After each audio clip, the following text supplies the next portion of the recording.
এই সময় দুইজন সুন্দরী মহিলা বের হলো এবং তারা দুজনেই নিজেদের ফানুস উঁচুতে ঝুলিয়ে দিল। এ দেখে ছেলেটার বন্ধু আর নিজেকে ধরে রাখতে পারলো না। ছেলেটি অনেকবার বাধা দিল, সে বাধা না মেনে বাড়ির ভিতরে ঢুকে গেল। কিছুক্ষণ পর ভিতর থেকে শোনা গেল অদ্ভুত সব শব্দ।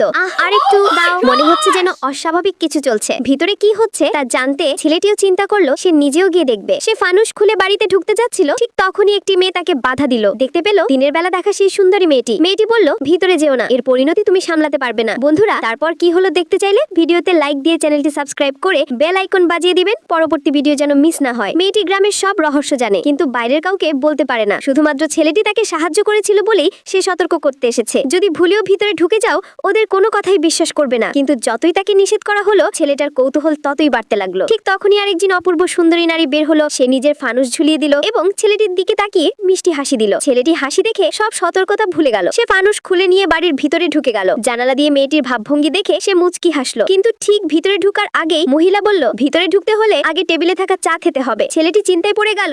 ছেলেটি বলল, কিন্তু কেন? মহিলা ধমক দিয়ে বলল, চা না খেলে তুমি সফল হতে পারবে না। দ্রুত চা খাও, আমি অপেক্ষা করছি। ছেলেটি নাকের কাছে নিয়ে চায়ের গন্ধ শুকলো। দারুণ সুগন্ধ, কিন্তু চুমুক দিতেই তার মাথা ঝিমঝিম করতে লাগলো। মহিলা তখন বলল, চা খেয়ে দ্রুত ভিতরে আসো, আজ রাতে তোমাকে এক অন্যরকম অভিজ্ঞতা দিব, ভিতরে আসলেই বুঝতে পারবে।